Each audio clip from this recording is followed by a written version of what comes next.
Let's watch this. 2 is out, and honestly, I wish I could say I was excited. I really wanted to be I excited. really wanted it. I was actually looking forward to it, and now I can't even look at it. I'm just gonna get a Steam Deck. When I Like get the many chance. 90s babies, I grew up on Nintendo. They were my very first gaming love. And not just the games, but the feeling of them. The wonder, the warmth, the way they pulled you into a world and made it feel like home. Ocarina of Time was the one that really awoke something in That same here. That's the one that really caught me on to video games. me. That opening in Kokiri Forest with the Deku Tree riding Epona across Hyrule Field, it all felt so massive. Like a real world was tucked inside a little cartridge. And then Majora's Mask came along, and my little self had never felt such anxiety. That eerie moon, the ticking clock, the I want to get a Steam Deck so bad, but I have to buy all these things for you guys.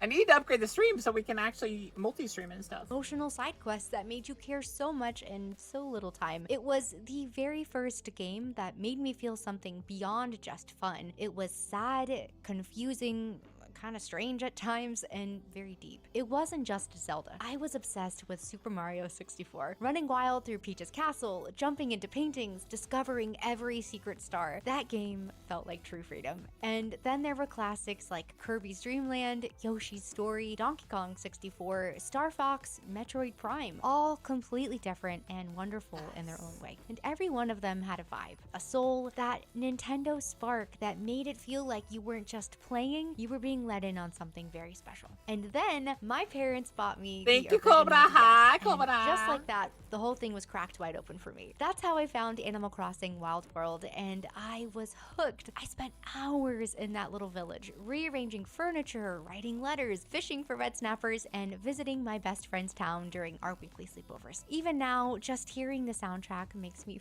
very emotional. It takes me right back to those quiet, cozy afternoons after school, all curled up with that clunky silver DS with nowhere else that I needed to be. Truly the epitome of nostalgia. I didn't know it then, but those games were helping to shape how I saw everything. Stories, characters, even myself, and for a while, it really felt like Nintendo understood how to make something that mattered. And it didn't stop there. I basically owned every major Nintendo console. I did too. I owned the GameCube. I owned the Wii. I owned a Game Boy Advance, Game Boy Color, Game Boy SD, DS, 3DS. I remember, like all of the consoles. Starting with the N64, GameCube, Wii, DS, 3DS, even the Wii U, which, in my humble opinion, was ahead of its time, by the way. But I owned all It of them. was, And but they just marketed very bad. when the Switch was announced with Breath of the Wild, I was beyond excited. Like, very cringely crying at the announcement trailer. I was so like in love. I'm still so in love with that game because that's like the first time Nintendo really tried to do like more. Like that was their like we're gonna start doing more moment. Like you push down that rock when you first get out of your sleeping area with Link, and you push that rock down and you watch it roll down the hill. It's smacking into trees and going every which way. You're like, oh, gravity.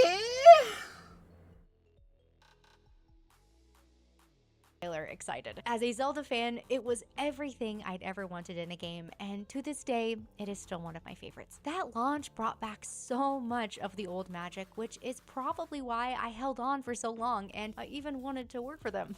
Like, genuinely. I applied to corporate Nintendo PR jobs probably 15 to 20 times. I'm not even exaggerating. Back in 2019, I was pursuing PR, and when I got the opportunity to go to E3 that year, the very last E3 by the way, I actually spoke with the Nintendo PR team in person. It was magical. The Nintendo section of the event was so overwhelming and electric, and I remember thinking, this is it. This is what I want. This is what I want to be a part of. So please, hear me out. What we are about to discuss isn't coming from someone who's out to bash Nintendo. This is coming from someone who genuinely... That's what a lot of people don't understand is a lot of the people that don't want to get the Switch 2 are people that would normally be like stands of Nintendo. That's bad for Nintendo. They don't understand that they've lost super dedicated players with a lot of these moves. Wholeheartedly, even at times very cringely, loved Nintendo and their games, and really believed in what I thought they stood for. But over time, I've started to realize that maybe Nintendo isn't the company I thought they were. What I've seen over They were, but they are no longer. the last few years is that my nostalgia goggles have been working overtime. Did they make a lot of like bad steps with like attacking fans and stuff? Yeah, but they were still a pretty good company. And they've kept me from really seeing the true nature of a company that I once held so dear to my heart. So, let's dive in. And let's start with the release of the Switch 2. It's officially out now, and sales are booming. Records are being broken, and over 3 million units were sold worldwide on release day. People are also loving Mario Kart World, and I'm genuinely very happy for them. Yes, the game looks like a lot of fun.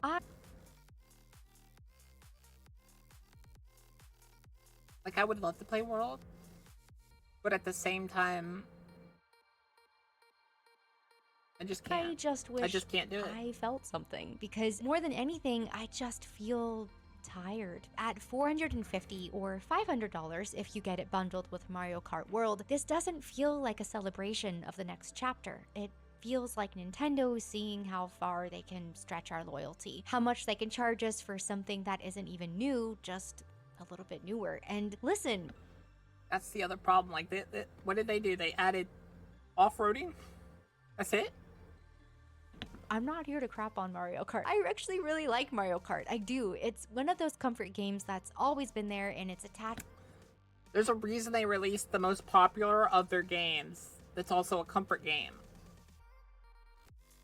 They're trying to get your nostalgia. They're trying to get your, like, love for their games to work against you.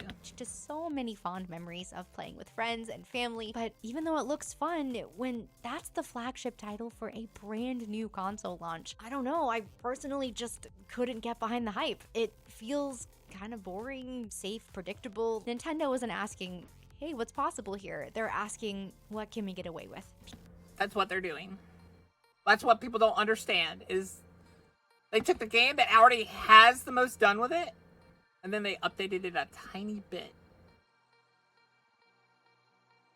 Because they knew that there's a lot of people that have nostalgia for kart and would buy it anyway without really looking into everything. Because $80 for Mario Kart World, that's not just a new number. It's a shift in how this industry treats its players. And what surprises me, even though...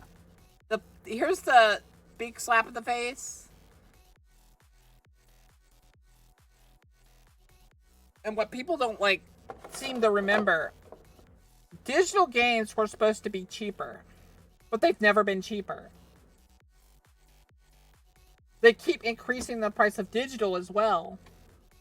There's no reason to increase those prices. You're paying nothing. Give us those. What shouldn't at this point is that it's Nintendo, of all companies, ushering in this new pricing standard. No. Here's the thing. You want to know what that extra $10 is for? The box. They don't even need... Really should charge you that, because you want to know what? It's not even a physical copy. It's a key to have the digital copy downloaded. Like, literally false advertising. This wasn't them reluctantly following a trend that I know was inevitable, but this was them leading the charge, setting a precedent. And I want y'all to know it's most likely because either Microsoft got in someone's ear and the higher ups, or there's like new people that are in charge and they want to abuse the system. Establishing $80 as the new normal, and not with some expansive, genre-pushing new experience, but with an exact game formula that we've literally seen I would say Home Circuit is probably only slightly better than Home Circuit, or slightly better than Mario Kart Infinity, or whatever it was. Times at this point. The last game that was made. Makes you ask, why? Because meanwhile, I'm looking at games like Helldivers 2, Hi-Fi Rush, Lies of P, Remnant 2, Clair Obscur, Baldur's Gate 3, and so many more. Games that have real Baldur's Gate 3 is quite literally the level you have to be to get me to pay $70 now. That's where I've kind of drawn the line.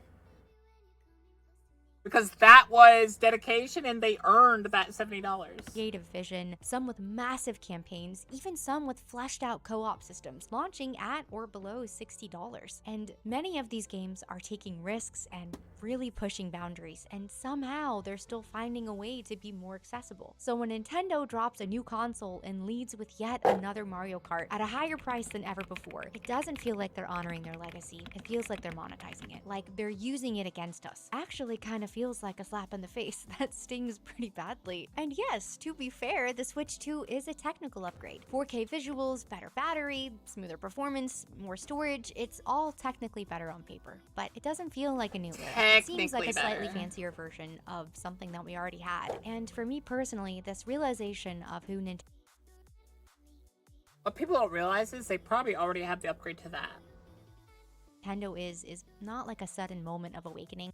They're gonna have a pro version that's gonna have the Hall controllers and stuff. No, they will never release the Hall controllers on a console because they want you to buy the pro controllers.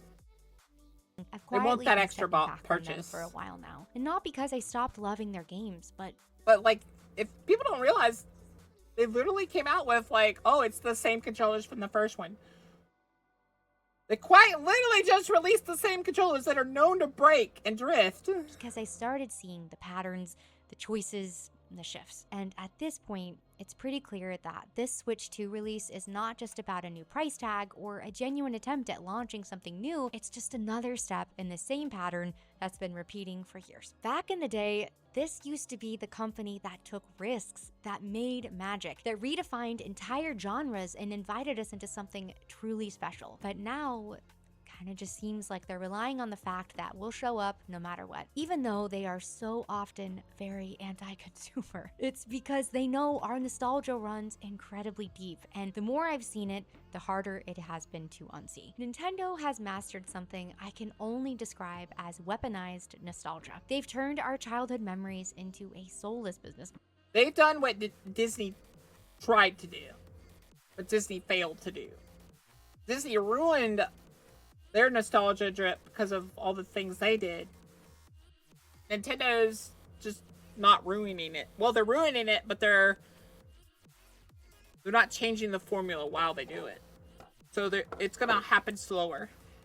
Model. And the part that really hurts is that it works. It worked on me for so long. I've been the Nintendo fangirl who's bought the remakes, re-releases, and updated ports, even though I knew deep down that what they were offering was not anything new. And looking back on it, I don't know, I guess it was because I didn't feel like I was buying a game. It felt like I was buying a memory. And Nintendo knows that. They know that we remember how it felt to blast through Alien Worlds and Metroid Prime, or how it felt to spend hours raising your perfect Nintendog like it was your actual childhood pet. They know we feel these titles in a way that goes beyond gameplay. And they have perfected the art of re-releasing titles, sometimes only mildly updated, at full price, locking legacy content behind paywalls and subscriptions, and offering nostalgia not as a gift, but as a heartless transaction. And just a quick side note that I found out while I was writing out this video. Do you want to talk about heartless? Because I just found out that Nintendo actually replaced the voice actress for Princess Peach after 18 years.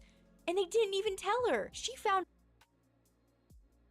If you want more proof that this isn't the same Nintendo, that this is corporate greed,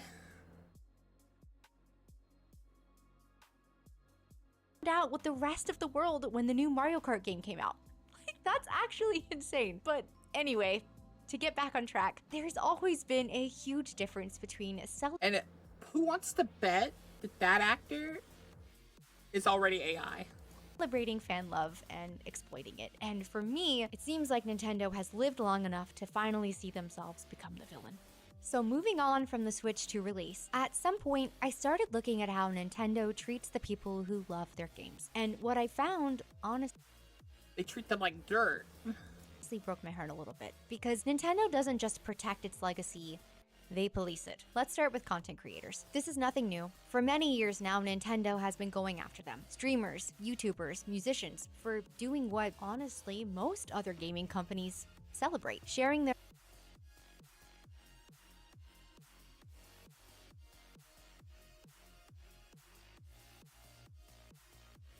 I wondered where he went.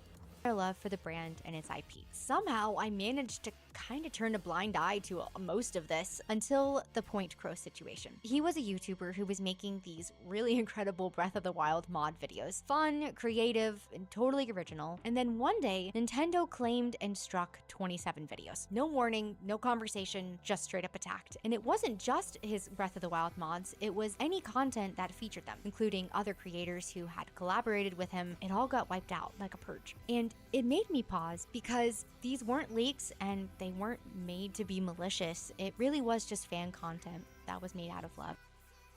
They don't care.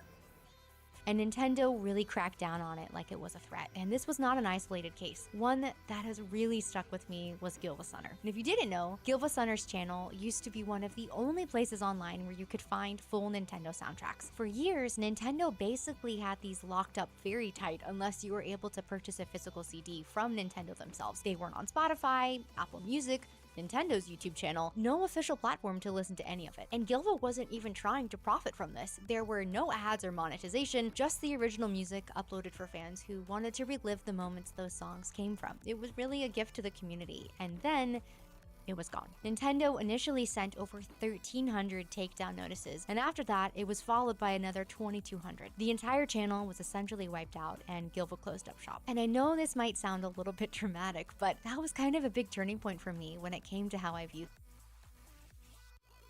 Like, that's even the worst part of it. They didn't even monetize it. They monetized nothing. And yet Nintendo was like, I don't care. Screw you. How dare you offer my stuff? Them. Just a little side note slash confession, but as a former Disney adult who has learned the error of her ways, I feel pretty qualified to say this. Nintendo really is the Disney of gaming. They are. Yeah. If you're still there, refresh the page. But yeah, quite literally, Nintendo is Disney. They crap on you, they punch you in the face, and they're like, you'll buy my stuff. Some on the surface, very full of magic and memories, but underneath, there's a very quiet, corporate, malicious control. And both companies know how to tug at your childhood heartstrings while handing out copyright strikes and ulterior motives on the side. At the time I was watching this unfold, the more I sat with what happened to Gilva-Sunner, the more it made me wonder, why is Nintendo's music so locked away to begin with? These soundtracks have some of the most iconic— Because they want to monetize it. They want to sell you one song for $30 each, basically, if they can. iconic songs in gaming. They were emotional, timeless, and they were very deeply personal for so many of us. And like I said earlier, Animal Crossing Wild World was my comfort game. And yet, at the time, there was basically no way for me to go listen to it legally. It felt like Nintendo had locked away their history in a vault, and they just would not let anyone open it up. And from there, I started noticing so many other examples. Fan games getting shut down, community passion projects being wiped out, and listen, I get it. IP protection is legally within their right. But it all just felt like they were going out of their way to crack down on this. They are. Because most of the time, these games don't even hurt their bottom line. Doesn't even affect their bottom line. It increases their bottom line, if anything. Acting very— It's proven. But they don't care. Because they can't charge you for it. aggressive, cold, and even heartless. Especially when you look around at many other companies, Sega, Capcom, Xbox, PlayStation, even some indie studios, and you see them amplifying creators, lifting them up, letting the fans be a part of the legacy. But Nintendo doesn't really do that. They continue— Notice that Sony has started to do that. Continue to pull the plug again and again. If Nintendo wins any of the lawsuit against Palworld, I don't think we'll see a good game for a while. And over time, I started wondering if maybe I had just been giving them the benefit of the doubt simply because I grew up loving them. They might start attacking old games too. Like, so I want y'all to know at that. this point, after the Gylfasunner takedown, I had already started to feel uneasy. The creator takedowns, the fan projects, the legacy content, it was all feeling a lot more controlling than caring. But the moment that truly stopped me in my tracks was when I heard the story of Gary Bowser. And I'll be honest with you, I didn't even know about any of this until I listened to an episode of Darknet Diaries, which, by the way, Jack does an incredible job explaining all of this. I'll link it in the description for you. Now, I obviously knew at this point Nintendo could be very protective of their IP, but this was on a whole other level. Gary was a part of a group called Team Executor, and what they did was build and sell mod chips, little pieces of hardware that you could install in your Nintendo consoles to run homebrew apps, custom firmware, and yes, pirated games. But people also use those mods for stuff that wasn't necessarily piracy. They used it to run backups of games they already owned, or just experiment with the system for their own personal use, things that were really never going to be available through Nintendo directly. Gary essentially became the fall guy for the entire organization, and Nintendo came down on him in a way that was very extreme. In 2020, Gary was arrested at gunpoint in the Dominican Republic and extradited to the US. By 2022, he'd been sentenced to 3 years in prison and ordered to pay $14.5 million in damages, $4.5 million in restitution. They didn't actually lose that much money. It's a lie. It's quite literally a lie.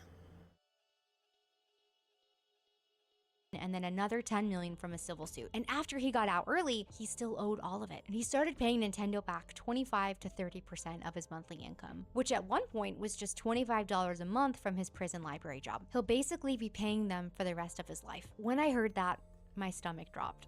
I genuinely felt heartbroken for him. Yes, what he and the rest of the team were doing was illegal, and profit off of it, but Gary was just one man. And are we really saying the punishment fits the crime here? It doesn't.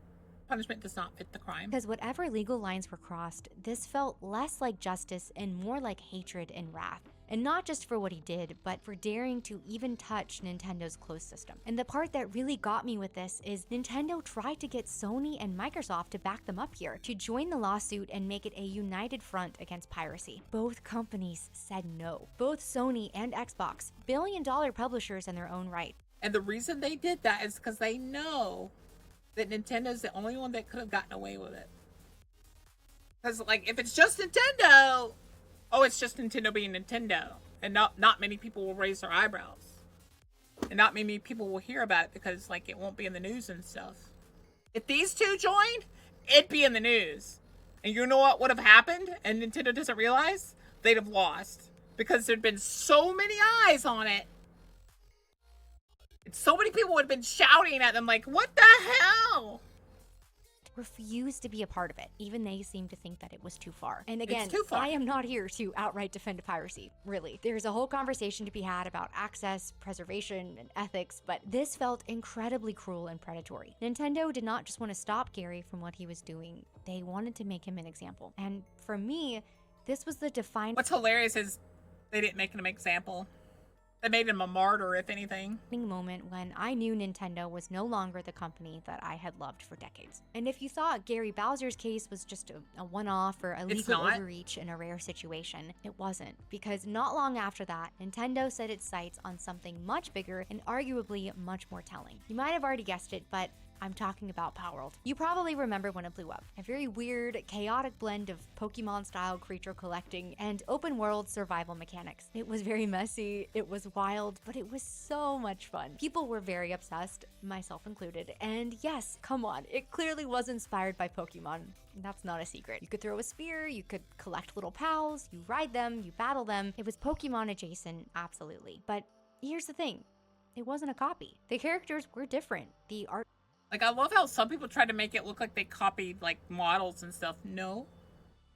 No, they didn't. direction, tone, many mechanics were different. It took a very familiar genre and gave it a bold, slightly unhinged twist. And for the first time in years, fans were saying, why doesn't Nintendo try stuff like this? And Nintendo doesn't like that.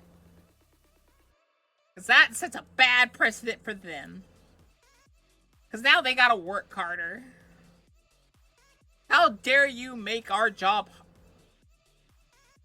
like, How dare you make us have to do our job? Instead of taking that feedback in stride, instead of rising to the challenge, listening, learning, evolving, Nintendo did what they've been doing for a while now.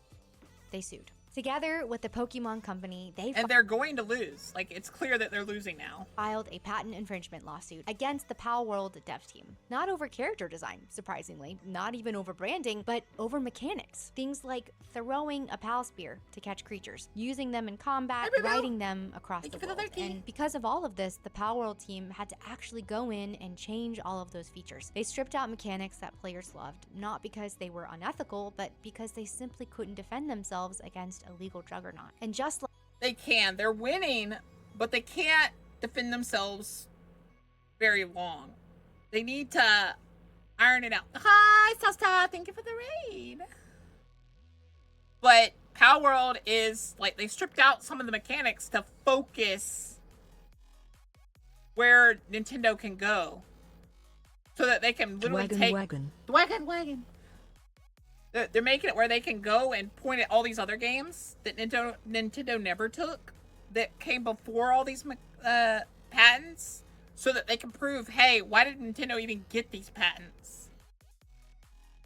And once they do, mechanic buying will become very impossible, very hard. We need Palworld to win this. Like with the Gary Bowser case, Nintendo tried to bring other companies into the fight. Sony and Microsoft were reportedly approached to back them again here, and again, they declined. They did not want to be a part of it. And because they know that Nintendo's being way too draconian here. All of this says a lot, because this could have been a big moment for Nintendo. A wake-up call. It could have been a huge boost in their sales, but they took the alternate path. An opportunity for them to ask, what is it that people are responding to? Why are they so excited about this? What can we learn from this? But instead of innovation, they chose litigation. And to me, it was not a stand for creativity or IP protection. The Pokemon formula has been around for literally 30 years. That's what's hilarious. We all know what it is and where it comes from. And Palworld was not going to change that. No. This was Nintendo being a bully and swinging at anything that threatened the comfort of their components. They had an opportunity to grow, to evolve, to take advantage of someone already laying the groundwork for them, but instead, they chose violence. And after everything, the creator takedowns, the lawsuits, the silencing of innovation, you think maybe Nintendo would at least try to get one thing right.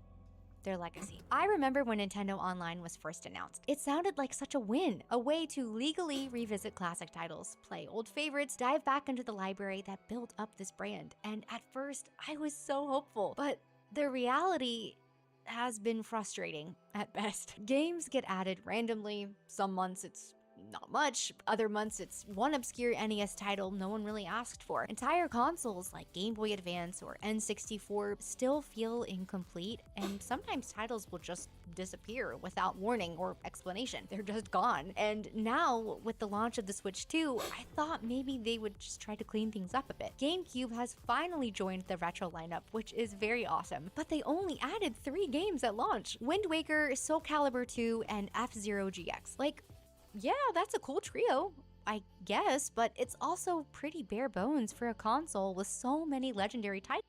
There's hundreds of games on the GameCube that you'd want to play.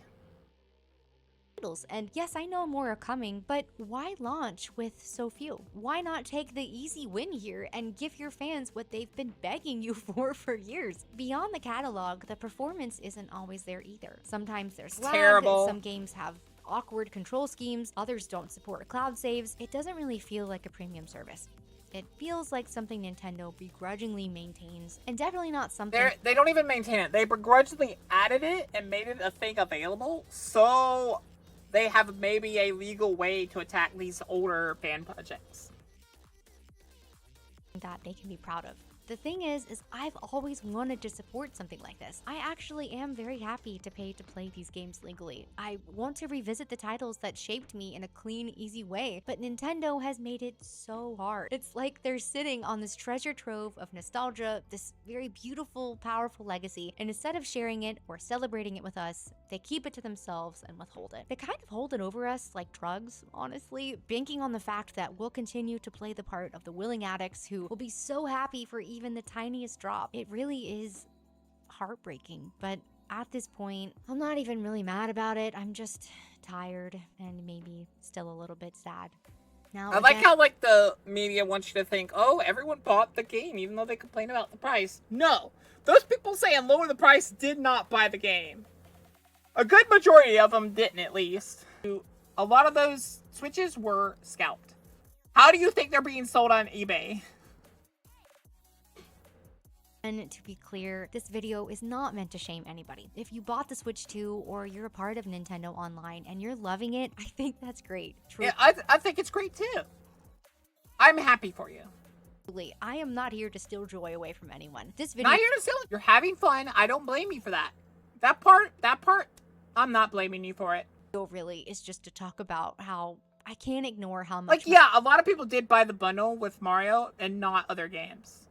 my own relationship with Nintendo has changed over the years, and I don't love them anymore. Not the company, not like I used to. And that's difficult to say out loud because I grew up on these games. I spent summers chasing stars in Mario 64, winters decorating my Animal Crossing home, racing my siblings in Mario Kart, riding Epona across Hyrule Field like it was the most magical thing in the world. And for I'll me, update it in a these second. were not just games. They were a part of my childhood. And that's why all of this hurts Was so waiting much, for the because news the segment company to that end. once led Wanted with to a ask full how heart we're and counting love for multi-month gaming feels like resubs it's low. running on autopilot, We'll giving count them the us same way. absolute bare minimum. Comfortable, safe, lazy, greedy. We're getting less and paying more. And look, the industry as a whole We is count a them bit of a as mess that right month. now, but it's still fair for us to ask for better, to feel valued as customers, to want these companies to care. And for a long time, I really believed that Nintendo did, that they were different, that they stood for something. But now it's hard to still be true. I always joke that my relationship with Nintendo is super toxic because even after all of this, even after how I've seen how they treat their consumers and fans, part of me still hopes that they'll change because they could. It really would be so easy if they wanted to. It'd be so easy for them to, and that's quite literally the reason they won't. They could be the company that supports creators instead of silencing them, shares their legacy instead of There's a lot of good options for me, Ari, on the end goals. it away, prioritizes joy over control and instead of punishing innovation. I really would love nothing more than to fall back in love with them. But right now, it just seems like It's not Nintendo happening. is going to keep being Nintendo. Just very stuck and too happy to stay that way. The love that I once had for them Be sure to is give so her real, a like, and the guys, magic and really subscribe matters, if you want to but see the more from company her. behind that magic, it feels further away than ever. If you made it to the end of this video, seriously, thank you so much, and I would love to hear your story. What made you fall in love with Nintendo? Are you still in love with them? Or have you also had a bit of a breakup with them like me? Let me know in the comments. But we are past the point. Let's pull up the list here. We are at, I'm gonna do the 600 one.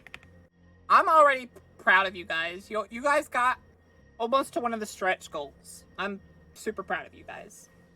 But yeah, she's really great.